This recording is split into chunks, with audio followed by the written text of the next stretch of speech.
नमस्कार साथियों, स्वागत है सभी का केडी ऑनलाइन क्लासेज के यूट्यूब चैनल पर। हमारा डिस्कशन चल रहा था चतुर्थ श्रेणी कर्मचारी या वाहन चालक भर्ती के लिए टॉपिक वाइज एमसीक्यू का।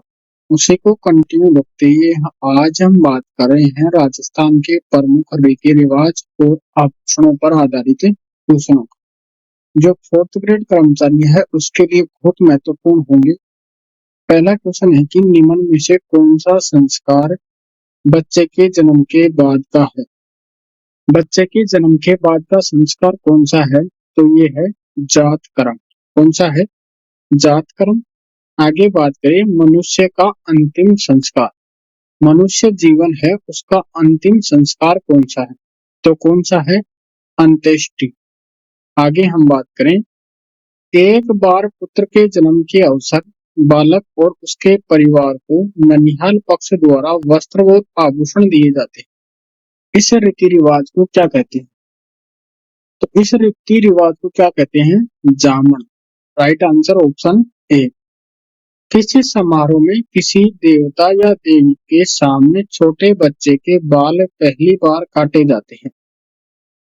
जो इष्ट देव होता है उसके सामने बच्चे के बाल काटे जाते हैं। इसे क्या कहते हैं? इसे कहते हैं जड़ूला उतारना। Right answer option C. निम्नलिखित में से विकल्प विवाह से की रस्मों से संबंधित नहीं है। कौन सा विकल्प है जो विवाह के संबंध में सही नहीं है? तो कौन सा नहीं है? ये है कर्ण भेद, हिंडोली, सामेला, कंकण बंधना। ये किससे संबंधित रस्में हैं? विवाह से संबंधित रस्में हैं। आगे है दूल्हे की बारात के प्रस्थान के बाद घर की स्त्रियों द्वारा लोक नाट्य के रूप में एक नकली विवाह का आयोजन किया जाता है, कहलाता है। तो जो नकली विवाह किया जाता है उसे क्या कहते हैं? टूटिया। राजस्थान में बढ़ार क्या है?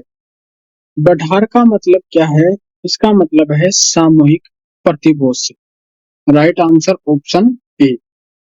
घर के शमशान तक अर्थी या बैकुंठी की दिशा परिवर्तित करते हैं उसे क्या कहते हैं? घर से शमशान तक अर्थी या बैकुंठ की दिशा परिवर्तित की जाती है, इसे क्या कहते हैं? आदेटा। क्या कहते हैं?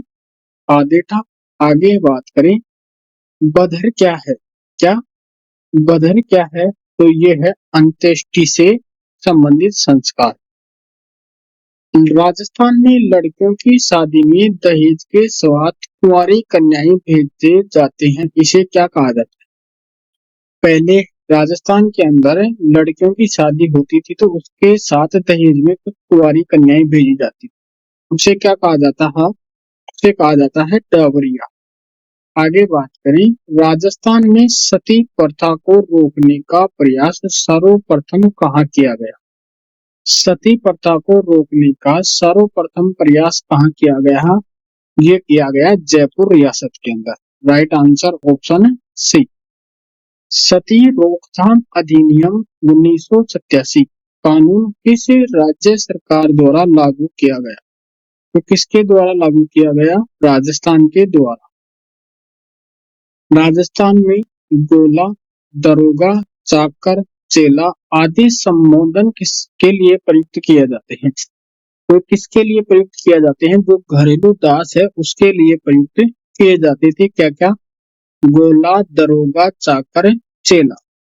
आगे बात करें 1833 ईस्वी में कन्या वध को गैर कानूनी घोषित करने का श्रेय किस रियासत को? 1833 के अंदर कन्या वध था उसको गैर कानूनी घोषित करने का श्रेय किस रियासत को जाता है? ये जाता है कोटा रियासत। आगे बात करें कि अनमेल विवाह या बाल विवाह निषेध अधिनियम सर्वप्रथम किस रियासत में बनाया गया? अनमेल विवाह या बेमेल विवाह और बाल विवाह निषेध अधिनियम सर्वप्रथम किस रियासत में बनाया गया?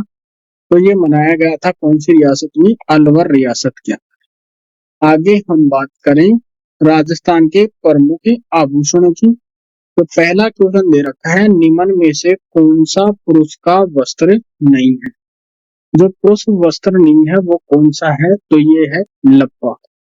जामा, चुंगा, अंगरखी किससे संबंधित है? तो उसके वस्त्र से संबंधित आपको कमेंट करके बताना है कि लप्पा क्या है। मदिल एक प्रकार का है।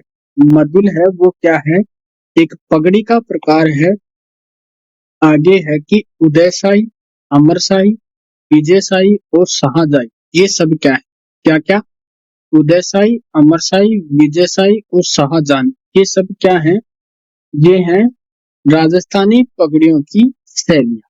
क्या है, राजस्थानी पगड़ियों की शैलियां। अगला क्वेश्चन है कि दुतई, गदर, डगला, कानो एवं मिर्जाई किससे संबंधित है। क्या क्या, दतुई, दुतई, गदर, डगला, कानो एवं मिर्जाई किससे संबंधित है, तो ये है अंगरखी से संबंधित। आगे बात करें, ब्रचेज क्या है, क्या ब्रचेज क्या है, इंपोर्टेंट क्वेश्चन है कि ब्रचेज क्या है। ये है पुरुष का कमर के नीचे का वस्त्र। Right answer option A. झिम्मी क्या है, क्या झिम्मी, ये भी इंपोर्टेंट है कि झिम्मी का मतलब है फेरे अथवा सप्तपदी के बाद मामा द्वारा दी गई या वधु द्वारा पहनी गई गोटे किनारे युक्त लाल गुलाबी ओढ़नी। Right answer option C. आगे हम बात करें, राजस्थान में पोंचा एक प्रकार की ओढ़नी पहनी जाती है। राजस्थान के अंदर जो पोंचा है वो एक प्रकार की ओढ़नी है। वो किस अवसर पर ओढ़ी जाती है, ये ओढ़ी जाती है मां बनने के अवसर पर।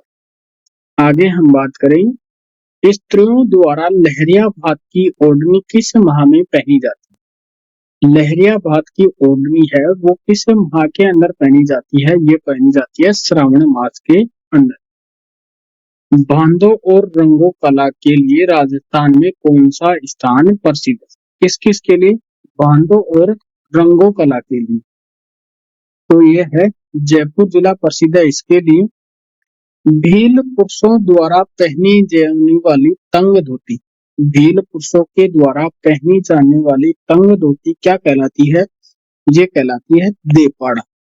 आगे हम बात करें, ताराभात की ओढ़नी कौन सी, ताराभात की ओढ़नी कौन सी महिलाएं ओढ़ती, ताराभात की ओढ़नी है वो कौन सी महिलाएं ओढ़ती हैं, तो ये ओढ़ती है आदिवासी महिलाएं। राइट आंसर ऑप्शन ए। अगले क्वेश्चन की बात करें, निम्न में से सही सुमेलित नहीं है। ये आज की क्लास का लास्ट क्वेश्चन भी है कि निम्न में से कौन सा सुमेलित नहीं है। बोरला कहाँ पहना जाता है, सिर के अंदर। दामना कहाँ पहना जाता है, अंगुलियों के अंदर। करदनी कहाँ पहनी जाती है, कमर के अंदर। आपको बताना है कि तिमणिया कान का आभूषण नहीं। Right answer option B. Comment करके बताना कि तिमणिया कहाँ पहना जाता है। इसके आगे हम नेक्स्ट वीडियो के अंदर बात करेंगे। तब तक के लिए धन्यवाद दोस्तों, जय हिंद।